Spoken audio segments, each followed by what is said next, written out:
Rejoignez Benoît Dutrisac en temps réel par courriel. Dutrisac@commercialcube.radio. Sur sa page Facebook, Pierre-Hugues Boisvenu, ancien sénateur, est en sacramouille. Monsieur Boisvenu, bonjour. Benoît, bonne journée à tous les gens qui sont avec Cube cet après-midi. Ouais, merci de nous avoir attendus parce que je trouvais ça important. Ce que vous avez à dire sur Facebook, Pierre-Hugues Boisvenu, je pense que c'est important que les gens l'entendent. Là. Puis ça touche ce 9e féminicide, puis ça pèse lourd pour vous, là. On se dirige, Benoît, vers une année record. On a déjà 9 femmes assassinées au mois d'avril. L'année record, c'était 2020 avec 21 femmes, donc on devrait dépasser ce nombre-là. Et depuis le temps, je trouve que on banalise ce type d'homicide qui souvent, dans 60% des cas, je le rappelle, est commis aux mains d'hommes qui avaient des antécédents de violence conjugale, soit avec la personne assassinée ou avec des ex-conjointes. Donc, c'est des gens qu'on connaît le passé violent. C'est pour ça que j'ai déposé au Sénat, il y a plusieurs mois, un projet de loi, le S-205, pour faire en sorte que dans le code criminel, un meurtre, un féminicide, où l'homme a des antécédents conjugaux de violence, que ce soit l'assassinat d'un enfant ou de sa conjointe, son ex-conjointe, ce soit considéré qu'un homicide premier degré. Pourquoi? D'abord, ces hommes-là sont souvent dans un processus de violence où la fin, c'est de tuer la femme pour pas qu'elle ait d'autres partenaires ou qu'elle puisse avoir une vie autonome. Donc, c'est prémédité, c'est préparé, et pour l'homme, c'est la façon de régler son problème, malheureusement, de violence. Et souvent aussi, dans la 80% des cas, ça va être des meurtres au 2e degré. Ça veut dire que la maximum des sentences vont au-delà de 13, 14, 15 ans. Et ils sont libérables après le tiers de la sentence. Ça veut dire qu'on voit des cas où des hommes qui sont assassinés leur femme avec une grande violence et 5 ou 6 ans après sont remis en liberté. Attendez. Le tiers de la sentence, même s'il y a eu mort? Même s'il y a eu mort, parce que dans le fond, un meurtre au premier degré, c'est automatiquement à 25 ans sans aucune possibilité de libération avant 25 ans. Lorsque c'est un meurtre au 2e degré, c'est une sentence à vie, mais c'est un terme un peu artificiel. Parce que dans le fond, les maximums de sentences qu'on donne dans ces cas-là, moi que je constate depuis des années, c'est entre 12 et 14, 15 ans. Il faut que ce soit un meurtre très, très grave pour qu'on aille au-delà de ça. Et la Commission de libération conditionnelle, vous êtes admissible à des libérations temporaires, des libérations de week-end, accompagnées. Même, on a vu un cas, j'ai vu un cas à Saint-Jean-Richelieu, où après 6 ans, l'homme qui avait assassiné sa femme d'une vingtaine de coups de couteau, il a repris sa liberté. Je pense que vous aviez déjà eu en entrevue sa fille. Donc, c'est inconcevable. Et tant aussi longtemps que le système de justice va traiter ces cas-là avec autant de tolérance, mais que voulez-vous? Les hommes vont en profiter puis ils vont... Puis le message qu'on envoie, j'ai parlé à Louise Riendeau tantôt, que vous connaissez sûrement, là, des refuges pour femmes qui vivent la violence conjugale. Puis là, selon Statistique Canada, c'est au Québec où il y a le plus haut taux d'occupation. Les refuges débordent. À travers le Canada, c'est au Québec que ça se passe. J'ai demandé, est-ce que les hommes au Québec sont plus violents que dans le reste du Canada? Comment on explique ça?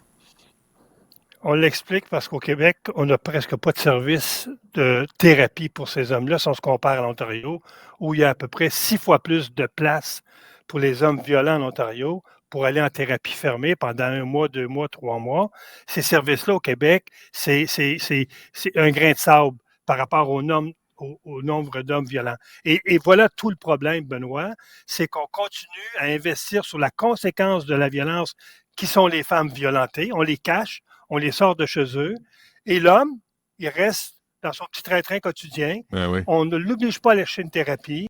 Il va se faire une 2e et une 3e conjointe. Le cercle va recommencer. Il va se retrouver au palais de justice. Et les moyens pour les contrôler sont encore à peine embryonnaires au Québec. Ouais. Et l'impact sur les enfants aussi, hein? On m'expliquait, si une femme quitte la maison ou l'appartement avec les enfants, bien, les enfants, ça ne veut pas dire qu'ils vont pouvoir se réfugier dans le même quartier et pouvoir aller à l'école le lendemain matin. Toute leur vie est bouleversée. Écoute, Benoît, lorsqu'une femme dénonce son conjoint, d'abord, elle le fait au péril de sa vie. Et deuxième chose, c'est elle qui est en prison.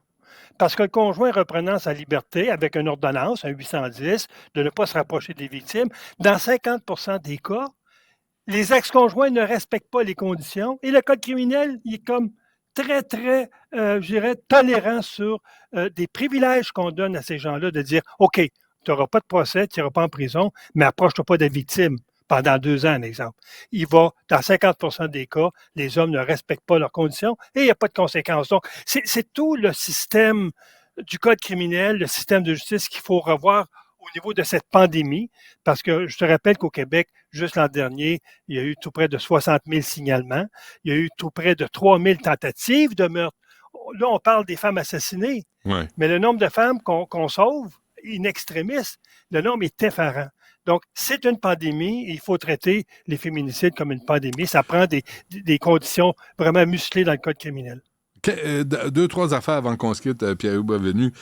Comment se fait qu'il n'y a pas de résonance là, à ce que vous dites? Là? Comment se fait qu'à Ottawa, il n'y a personne qui dit hey, ce que vous venez de me dire, là, comment se fait qu'il n'y a pas au gouvernement Trudeau quelqu'un, un Pablo Rodriguez là, qui se mêle de tout, là, qui est toujours bien excité pour toutes sortes de sottises, un Mark Miller là, qui voit l'injustice partout, là, la pleurnicheuse en chef. Là. Comment se fait qu'il n'y a pas de... Justin Trudeau qui se dit tellement féministe, comment ça, il n'a pas un nasty qui allume là-bas? Mon projet de loi S205, on a parlé déjà, le bracelet électronique, parce qu'actuellement, le Québec a le bracelet électronique pour ceux qui sortent des prisons, c'est à peine 5% des hommes. Moi, le bracelet électronique, pour ceux qui n'auront pas à procès, donc les 810, les ordonnances, il est adopté au Sénat depuis plusieurs mois, il est à l'étude à la Chambre des communes, et les députés qui ont affaibli le plus ce projet de loi-là, ce sont les députés libéraux. Alors, je ne comprends pas leur peu de sympathie par rapport à des femmes qui se font assassiner. Ce que je demandais dans mon projet de loi, c'était le minimum qu'un homme qui sort de prison, qui au lieu d'aller en procès, aura un bracelet électronique. S'il manque à ses obligations du 810, c'est 3 ans de prison.